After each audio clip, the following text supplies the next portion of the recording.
Welcome to this week's episode of The Road to Indy, presented by Southern Seminary and Boyce College. Chuck Lofton of WTHR in Indianapolis joins us this week to talk about Indianapolis, a city he's been a part of for decades. Chuck, thanks for taking the time to be with us. Hey, Jonathan, thank you. I've been looking forward to this, so it's great to talk to you about the Lord, but also about Indianapolis, too. Now, you've been in Indianapolis for nearly 4 decades. I mean, you've been at WTHR since 1985, part of the original broadcast of the morning show there in Indianapolis. Yeah. We started the show in September of 1985, and I was on the first show, and I'm still around now. I don't know for how much longer, but it's been a great ride, and it is almost 40 years, but it's gone by extremely fast. Now you do weather there on the morning Yes. shows. So, I mean, what's that like? I mean, this is probably a busy season for you right now, being, it's winter weather. We're recording this in January. Big winter storm coming into town next week. Thankfully, I think you're headed out of town. But we'll talk about why that's going on later. But what's it like being kind of the weather guy for 4 decades in Indianapolis? It's been a privilege, and I'll tell you, Jonathan, if you are the type of person that likes 4 seasons, this is the place for you, because we don't have 4, we've got about 12 here.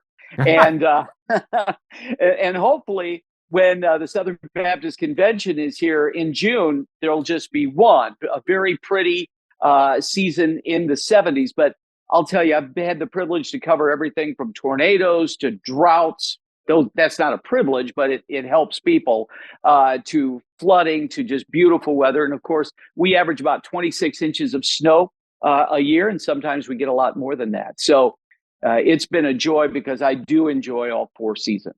Now you mentioned the weather in June when we come into town. 70 degrees and 80 degrees would be quite the departure from last year, and even a few years back. I mean, last year we were in New Orleans, and it was in the upper 90s. Right. It was steamy in New Orleans. And then Yeah. a few years back, we were in Phoenix, and it was so hot in Phoenix, the day after the convention was over, they had to close the airport because it was too hot for the planes to land and take off. That's wild. I don't think you'll have to expect that here. In fact, I always say that the change of seasons comes with the Indianapolis 500, which is Okay. the day before Memorial Day. And that will be just, a few days before the start of the SBC convention.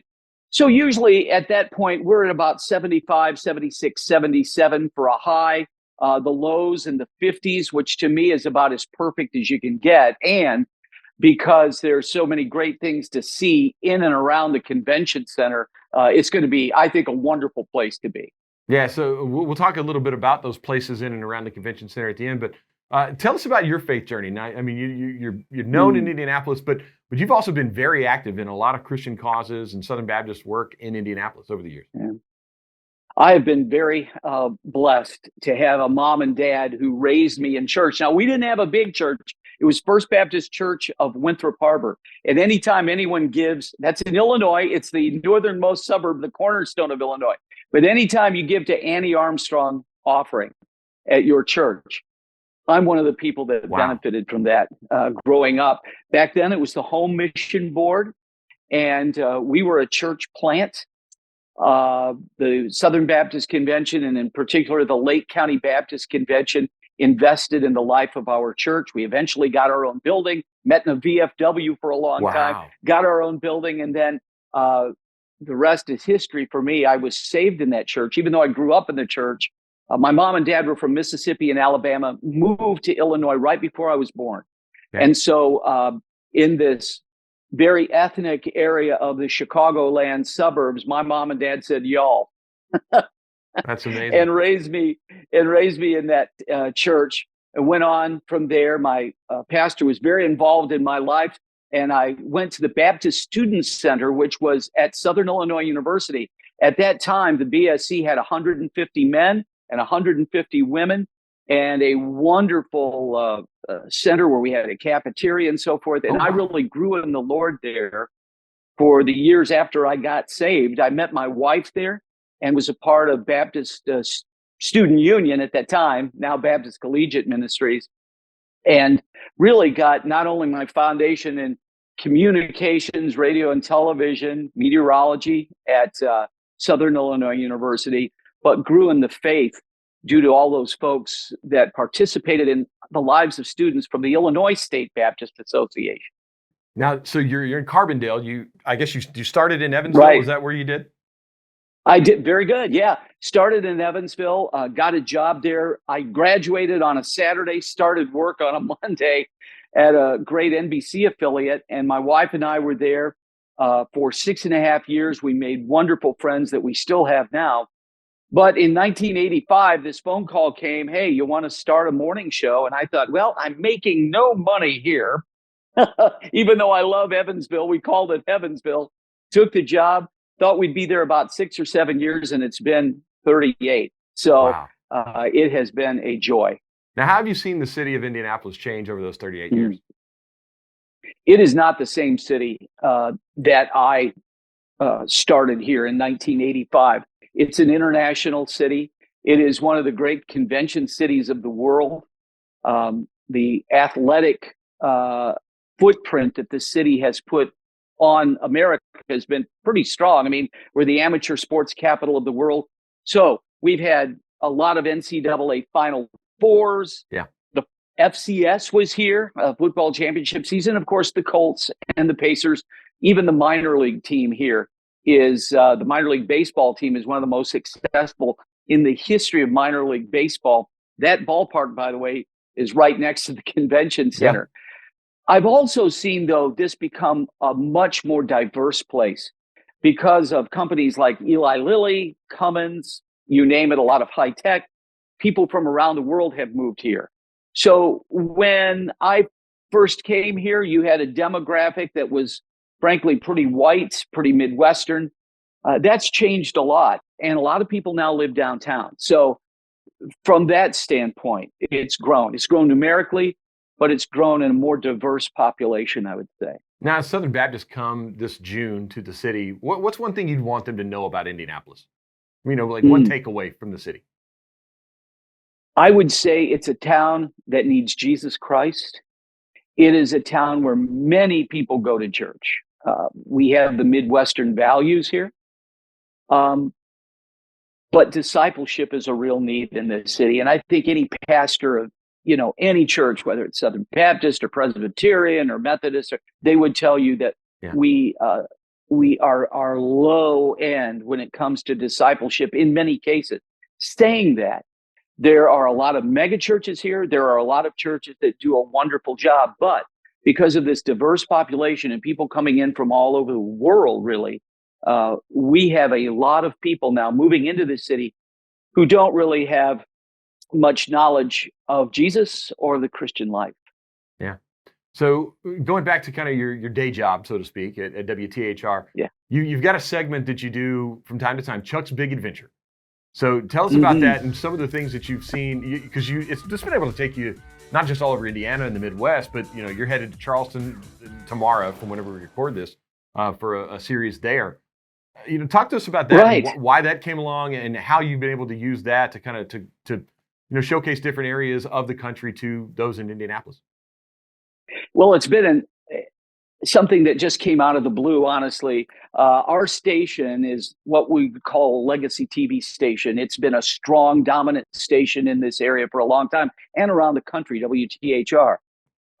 When Prince Harry and Meghan Markle decided they were going to get married, our station said, let's cover it. And Chuck, we want to send you over there to England for about 11 or 12 days, do some stories, come back to the United States with that material, let's edit some stories, then go back, and we're going to do our entire morning show for a week live from Buckingham Palace and from Windsor Castle. And so we did that. And that's amazing. It was so successful. Yeah, it is, that a local TV station would do that. But what it did was set in motion the idea that the news director at the time said, you're not bad at this, and you seem to really enjoy it. Let's send you to Florida. And so I went to Florida, and that was very successful. And then we did Wisconsin in the dead of winter, the Upper Peninsula of Michigan during COVID. While people were at home in COVID, we were on the road with Chuck's Big Adventure, seeing what life was like in places, for instance, where there aren't a lot of people, but there's a lot to do. And so we've traversed the country. You were talking about Niagara Falls. we were there, and then the fall before that, we did a fall in New England, from Maine to Vermont to New Hampshire. So we've been all over the country, and it's been a wonderful response. Also, because we're part of a chain called Tegna, Jonathan, there are 64 TV stations around the country that have access to this material, and many of them use these stories. So it's kind of cool. That's really great. The one that caught my attention, and we were talking about before we started recording, was the Underground Railroad Museum and Historical Center there in Niagara Falls. I had no idea the connection there, and it was just a really great piece. Yeah. Yeah. Well, thank you very much. That component of that series in Niagara Falls, we went to the Underground Railroad Historical Center there in Niagara Falls. I had no idea that was an area where enslaved people would come up. They'd get up there some way and cross the Niagara River into Canada. And so as a result, they were free.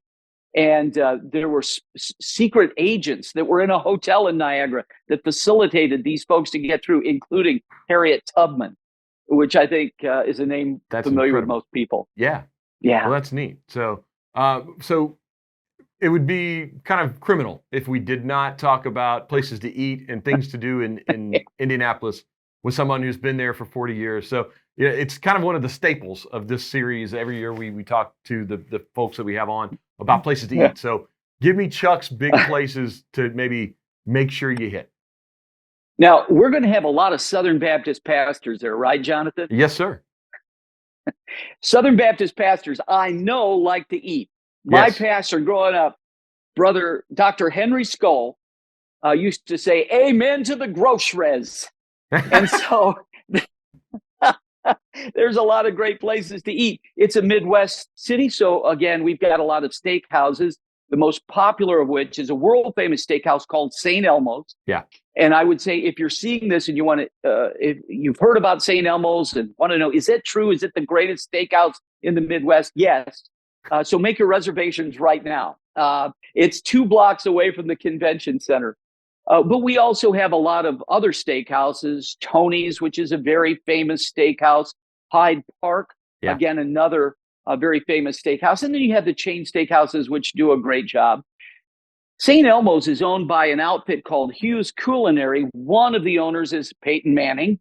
And they have a great restaurant, too, called Harry and Izzy's, which is very popular. Basically, it's St. Elmo's that serves other kinds of food. Yeah. All right.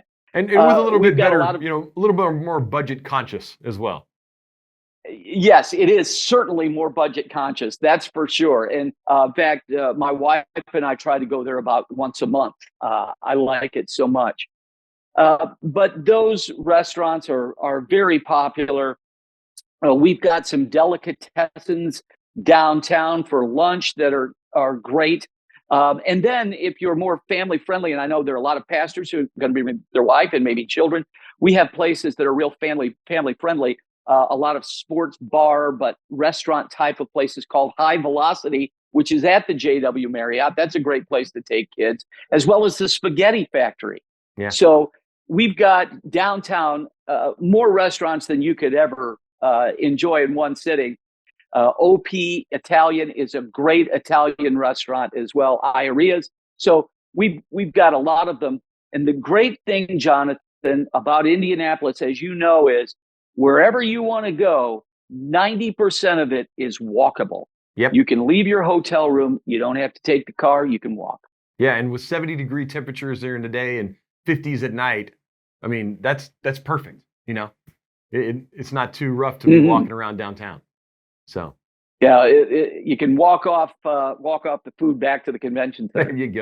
There you go. All right. Well, Chuck, thanks for being with us. We really look forward to seeing you in Indy this summer. And for those of you watching at home, your road to Indy and your road back home should include a quick side trip to Southern Seminary and Boyce College. You can go to sbts.edu/road trip to see what Southern has planned for SBC 24 road trippers just like you. That's sbts.edu/road trip. Thanks again for joining us this week, and we'll see you on our next episode of The Road to Indy, presented by Southern Seminary and Boyce College, as we talk about prayer at the annual meeting.